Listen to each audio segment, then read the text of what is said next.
Biblical cosmology, the true earth, has brought me closer to God. I find out the Bible's even more literal than I thought before. With this reality, I no longer have to believe in the Big Bang and evolution because it's modern science's way of saying the Bible's not true. And the globe is just a part of Satan's scientific trinity, as Josh Monday would say. And my belief is modern science wants you to close this before you even get past the first page. The wisdom of man is foolishness to God, and they try to sell you these lies through the guise of intelligence and knowledge. But through these deceptions, you truly see His plan. The true earth brought me closer to God because now I see exactly where we live.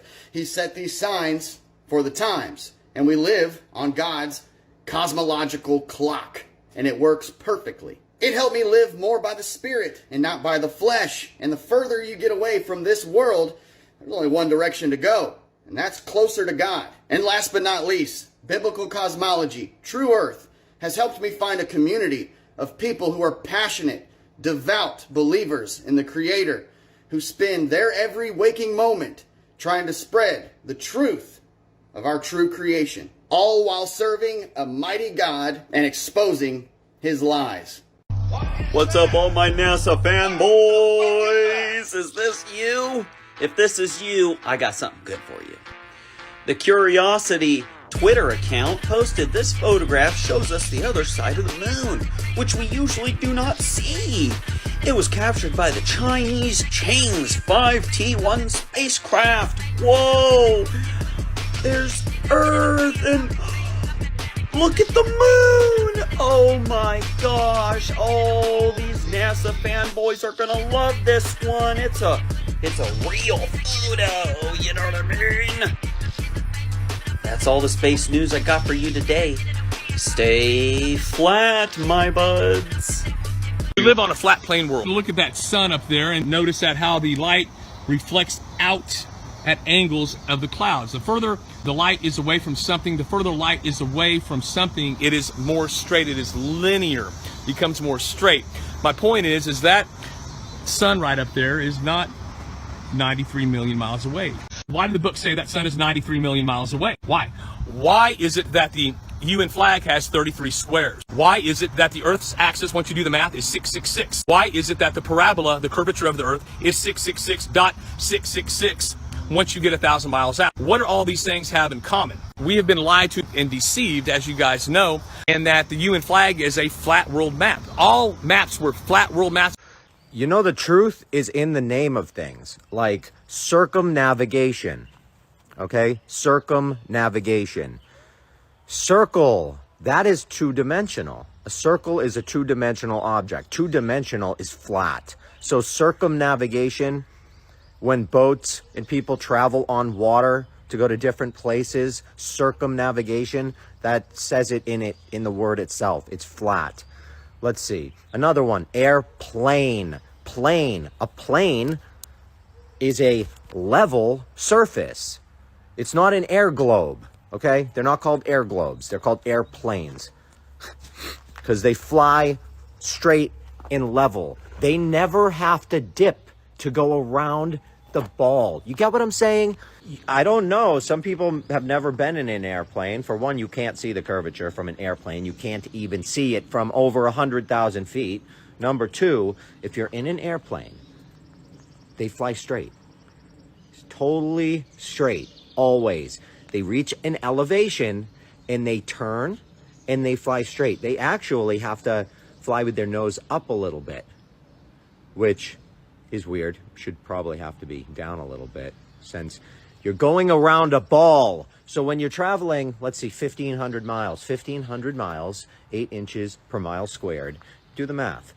You're going to have to eventually turn to get, oh, we got to turn. We're going around the ball. They don't do that. They fly perfectly level the entire time until they have to land. And then they lower and they land. They don't ever dip to go around a ball. They don't turn around a ball. They fly straight. It's called an airplane. Plane. Half of the words we use say the truth in the word. Learn the words, learn what the words mean, and you'll unlock the truth. It's pretty simple, but this is for your entertainment.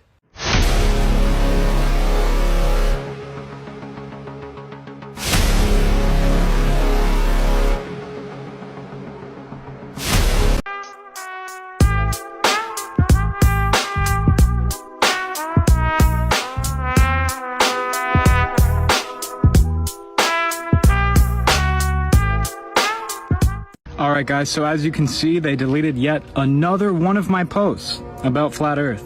Guys, if Flat Earth had zero validity to it, then TikTok wouldn't have the need to be censoring my content.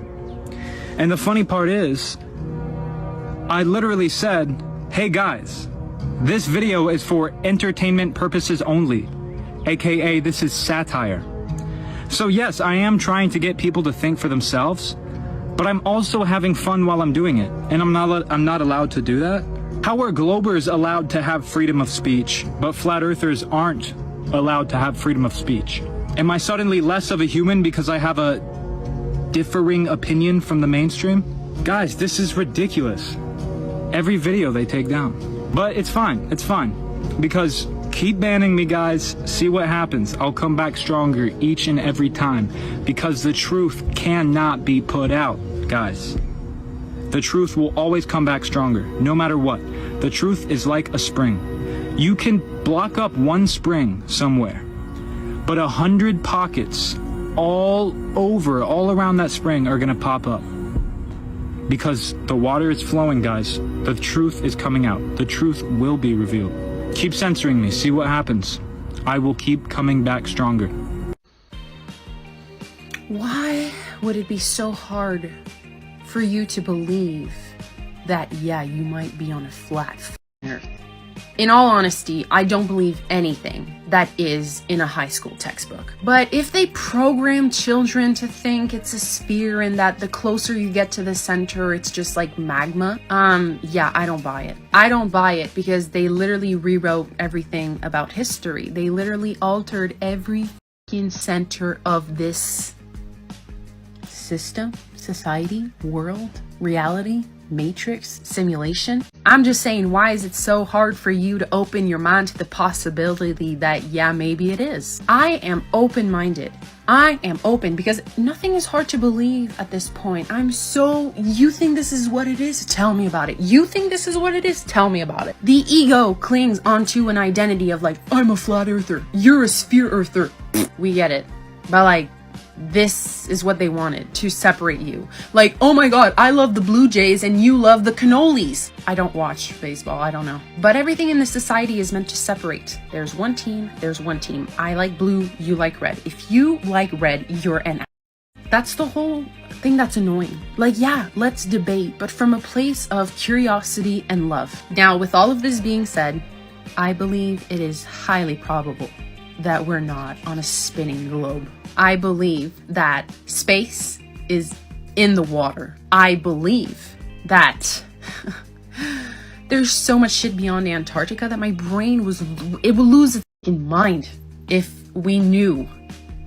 Man, everything's hidden. Everything, you don't know shit. Good times. What up, fam? So if the Earth was in fact a spinning, tilted, wobbling, cartoon water ball, there wouldn't be millions upon millions and millions and millions of flat earthers. But you guys decide to still believe your surface level narrative that was propagated by schools that have mandatory textbooks that teach you what to think, not how to think. So your education is in fact indoctrination. It's time to wake up. You messed with the wrong dude, Globy. The one thing I don't tolerate is someone trying to call me a liar. And he tried to call me a liar about being across Lake Michigan. And boy, did he get caught with his pants down. And instead of proving me wrong, he just gave me more fuel to the fire that's already burning hot.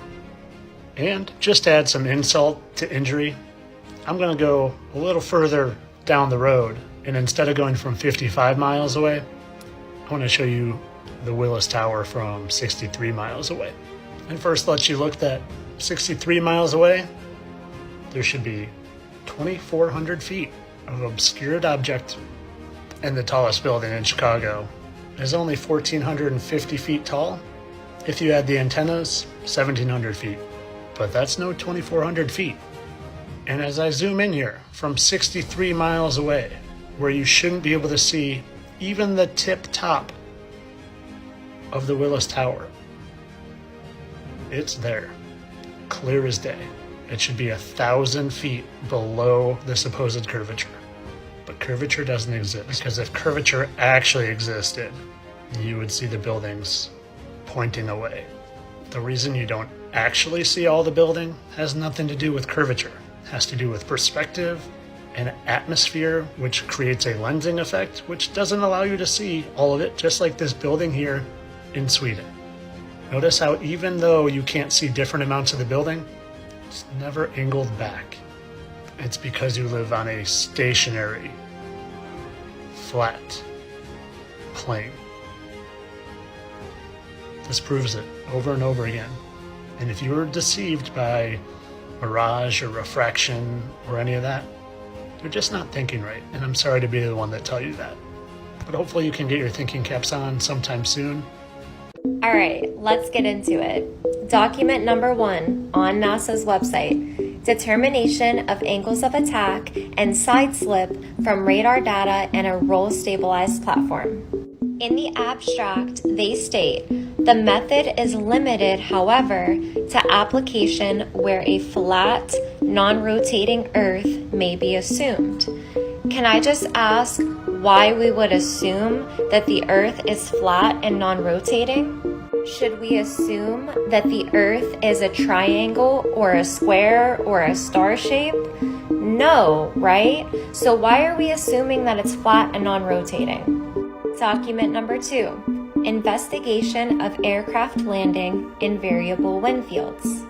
When you get to this page, it says, the aircraft trajectory model employed in this study was derived based on the following assumptions. The Earth is flat and non-rotating. And there are also other assumptions, but this is the first one, and once again we're seeing that they're assuming that the Earth is flat and non-rotating. Another one, U.S. Standard Atmosphere 1962. When you get to this page, it says, for the accuracy required in this document, it suffices to treat the surface as an ellipsoid, whose flattening ellipsity is, so pretty much they have to use an ellipsoid model and they have to flatten it. What is an ellipsoid? The Earth is not a perfect sphere, but is instead more like a slightly squashed sphere called an ellipsoid. I'm sorry, but what? This is the first that I'm hearing of this. I thought that we were a perfectly shaped sphere spinning on an axis, spinning through space. Now you want to tell me it's an ellipsoid. Okay, let's go with that. So y'all are using these calculations based on an assumption that the Earth looks like this, right?